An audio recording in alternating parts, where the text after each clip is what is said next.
From the students of Jeffersonville High School in Jeffersonville, Indiana, this is WJHI TV News. Hello everyone, and welcome to the WJHI TV News. I'm Lyra Gaston. I'm Julia Quinn. These are some of the stories going on in and around Indiana's Jeffersonville High School for the week of November 3rd, 2025. We are now in the second quarter of the school year. How are the Red Devil students doing so far? For more, here's Reese Dobson. Hi, I'm Reese Dobson here with WJHI. I'm a student here at Jeffersonville High School, and recently we just finished our first quarter out of the 4. Let's see how students are going to prepare for the next 9 weeks based off how they performed during this one. Students tend to have high motivation after summer and have that kind of motivation to start fresh. However, it can be hard for some students to adjust and maybe find it hard to get back into the academic mindset. You know, I think with the first quarter, I struggled a little bit with my grades, and going into the second quarter, I'm clear-minded. I want to study more and produce better grades. According to ResearchGate.net, there was a significant increase in the second quarter grade from the first. This might be due to students wanting to do better to bump up their final semester grade. I'm going to study more and take my tests more serious so that I can pass, especially in geometry, and overall I'm just going to do better and focus more in class. As you can see, the first quarter has an overall effect on students and has many benefits and struggles. Thank you all for watching. This is Reese Dobson with WJHI. The second quarter ends on December 18th for Christmas break. In other news, this is year 2 for the new and improved radio TV program here at Jeff. One of the many things we do here is cablecast and live stream events. For more, here's WJHI TV's Abigail Hall. Anyone who has watched a sport game knows how difficult they are to produce and how much work goes into it. I'm Abigail Hall with WJHI, and I know that when I produce a game for WJHI and broadcasting, there is a lot of work that goes into it and a lot of different parts. There are many different roles that go into producing a game with WJHI. You could be a talent, which are the people that do the play-by-plays and talk about the game while it's going on, or you could be a director, which chooses which cameras are on screen. So when you're talent for one of the games here at WJHI, it's essentially like you're just talking to a friend at, say, like a bar game. You're watching the game with your friend. As long as you know the game, it's kind of like there are some high-stress situations there, but as long as you know the game, you're talking to someone that you like, it's something that you can get into very quick and enjoy. Working a game is similar to any of the other projects we have in the sense that if you're a director or whatever position you're in, you take lead if something seems off. For example, if you're directing and say a camera angle doesn't look too well, you would say, hey, change camera, or take whatever camera it is, take 1, 2, 3, or 4. It's pretty much working with what you have and trying to see how you can make it better. Every part of a game is very important, and every role that goes into producing a game, while it is very hard and can be challenging, they are all vital. So whether you're a director or you run the graphics, your role is crucial in producing a game. I'm Abigail Hall with WJHI. Abigail also says the WJHI TV and WJHI FM will cover about 40 events this school year. Now, whether you're a freshman or a senior or any grade in between, one thing most Red Devils share is an interest in music. WJHI TV's Kenneth North says some of that appetite is fueled by a Jeffersonville business. Hi, I'm Kenneth Norton here at WJHI. I am at Maxwell's House of Music, and I will be asking the employees and shoppers about how music impacts them and why they decided to open this shop here in Jeffersonville, Indiana. Maxwell's House of Music has been in Indiana for over 40 years. This shop has evolved when it was just first established. At first, it was just your regular music shop that sold guitars, amplifiers, and any other instrument. And then 5 years later, the Maxwell family decided to revamp the location and give it the personality it has today. Let's go over to Mark Maxwell for more. Mark Maxwell it is, at Maxwell's House of Music. Hi, everybody. How has music impacted my life? Well, let's talk about this. So I am older, right? But I have always played music. So when I was young, like 12 years old, I started to play, right? Became a good guitar player, and then I started singing. And then I was in many different bands, and now I'm in a band called the Crashers, right? So we get to play everywhere, and it's really fun. Also, I have a music store here in Jeffersonville called Maxwell's House of Music, of which all of you people should come down and visit because it is awesome here. But I think music for me, like I found what I like to do. And this is what I tell anybody. Like, how's it impacted my life? It's everything for me. Why? Because I found what I love. I love music. I love playing music. I love people that play music or want to learn to play music. And I want to teach people to play music. So everything that has to do with music, I love. Maxwell's House of Music is an interesting place to be. It's almost like a fever dream because of all the colorful lights and different sections of musical instruments hanging on the walls, as well as the vinyl records hanging on the sides of the walls. And you can't forget about the toilet with the candy in it. Let's go to Nate Brenninger for more. Hi, Nate. Hey, man, what's up? How has music impacted your life? It's the best thing that's probably ever happened in my life. I didn't realize it when I was a kid, but I had it in like the religious things that I was growing up in, and then outside of school, a bunch of different activities. And looking back, those were some of the most fun times because, I don't know, you connect with people more whenever you're trying to do something that requires everybody to be on the same page.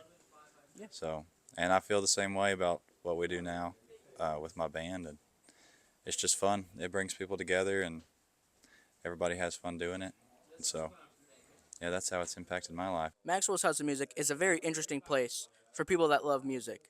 Just like the workers here, they got into it because of, school and just after school things as well. And so I encourage people to come here to look at, if they just want to, if they're already in a band, they can come here, get better equipment. Or if they want to try and be a musician, you can come here, test out what you like. Because they have anything from guitars, from keyboards, drums, anything you could think of, they have it. I'm Kenneth Norton here at WJHI, signing out. My favorite song is Session 32 by Summer Walker.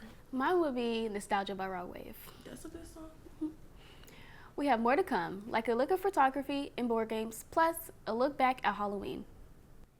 Those are next as the news continues on WJHI TV.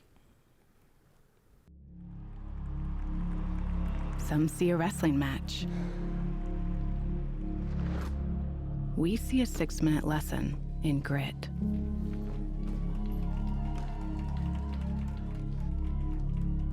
Some see a coach sending a runner home.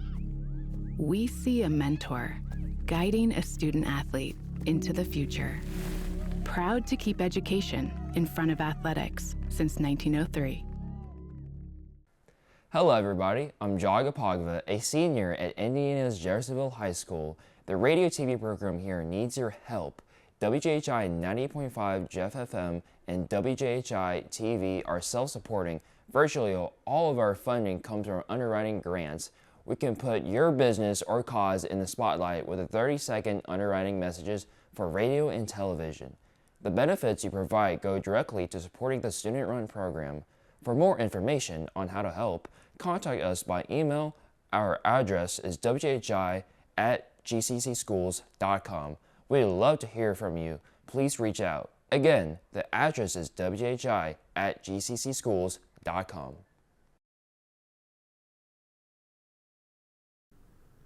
Welcome back to the WJHI TV News.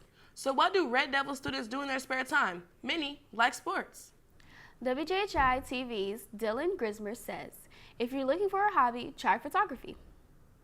Hey, I'm Dylan Grismer with WJHI. If you're interested in admiring beauty and capturing memories, photography may be the outlet for you.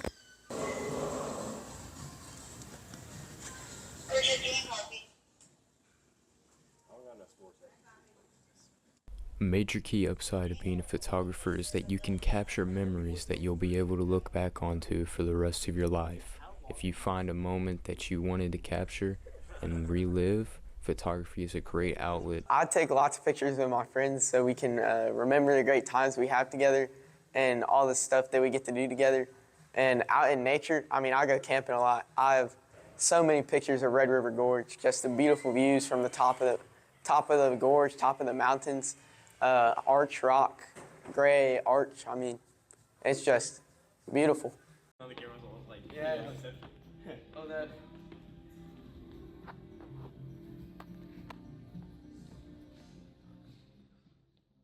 Photography isn't just about capturing memories, it also helps you change how you see the world. Photography gives you a new perspective on people and your surroundings. Mr. Daly talks more on this now. So one of the things that I personally have gained from being a photographer is I've gained a better understanding of just layout, of design. But besides just design, it also helps me to see people. Helps me to see people and my environment differently. I get a better appreciation for individuals. I get a better appreciation for the world around me through looking through a different lens. All in all, if you're interested in capturing lifelong memories, or if you find something beautiful the next time you take a walk, then consider taking a photo. I'm Dylan Grismer with WJHI. Do you like photography? Yeah, I take pictures of sunsets all the time. What about you? I like taking mirror pictures. Moving on, they are one of the most popular pastimes of the last 100 years. WJHI TV's Aiden Kurtzinger says there's nothing like playing board games. Family fun, interesting concepts, and maybe the occasional table flip. Hi, I'm Aiden Kurtzinger with WJHI TV News, and when the power goes out, there's no better source of entertainment than board games. Despite the modern generations growing up surrounded by technology and online fun, there's always been something great about setting your entertainment down on a table and getting together with your loved ones. Notable games such as Monopoly, Sorry, and Uno stand out above the rest, each with its own strategies and niches to appeal to all. My favorite thing about playing board games is screwing people over, messing with them. One time, my sister, we were playing Trouble, or I guess now called Sorry, and she jumped over me 5 times, 5 different pieces, and it's like, well, too bad. I mean, I got 5 turns. Along with the joy that these games bring, they also have positive health benefits, such as improving memory, decision-making, and critical problem-solving skills. These benefits are what incentivize places such as nursing homes to employ board games, showing that a wide range of ages can enjoy these activities. So I don't expect to see any grandparents playing Call of Duty anytime soon. Regardless of what you choose, just remember, tables aren't exactly the cheapest thing in the world, so play for fun. With WJHI TV News, I'm Aiden Kurtzinger. What's your favorite board game? Mine's is probably Sorry. Me too. And we wrap up this newscast, one of the favorite days of the year in Jeffersonville. It may be over, and it's not an official holiday, but WJHI TV's Cassidy Tomlin takes a look back at the never dull Halloween. Hi everyone, this is Cassidy Tomlin with WJHI TV. Halloween is a beloved holiday celebrated by millions around the world, but did you know it's not technically considered a federal holiday? So what is the hype around Halloween? Over 65% of Americans celebrate Halloween, and billions of dollars go into the Halloween purchases every year, including candy, costumes, and decorations. But Halloween still isn't officially recognized as a federal holiday. Why? Well, it lacks the historical or religious significance needed to be eligible. So it's just a normal school and work day, but with some extra spooky spirit. If it should be a federal holiday, me personally, I don't think so. But it's not because I'm not like boo, anti-Halloween. I love Halloween. But here recently, it's the societal norm is more celebrating it as a cultural community event. Despite all the squabble that surrounds whether or not Halloween should be a federal holiday or not, it's still a super fun holiday with many activities such as apple bobbing, candy, trick-or-treating, and dressing up, as said by Jeff students and staff themselves. My favorite part of Halloween is seeing everybody's creativity, what they come up with their costumes, decorating their house, just the whole creativity aspect of it is my favorite. Unfortunately, Halloween does not guarantee the day off, but I personally think we should get the day after off. From WJHI TV, this has been Cassidy Tomlin. Do you think Halloween's a holiday? I do think it's a holiday. You do dress up, go trick-or-treating, do a bunch of fun things on that day. Do you think birthdays are a holiday? Yeah, you celebrate the day you were born. What's your favorite holiday? Christmas. Christmas, not just Thanksgiving, the mac and cheese and the yams and stuff. Yeah. And that's just some of the news going in and around Indiana's Jeffersonville High School. I'm Julia Quinn. And I'm Larry Gaston. We'll see you next time on the WJHI TV News.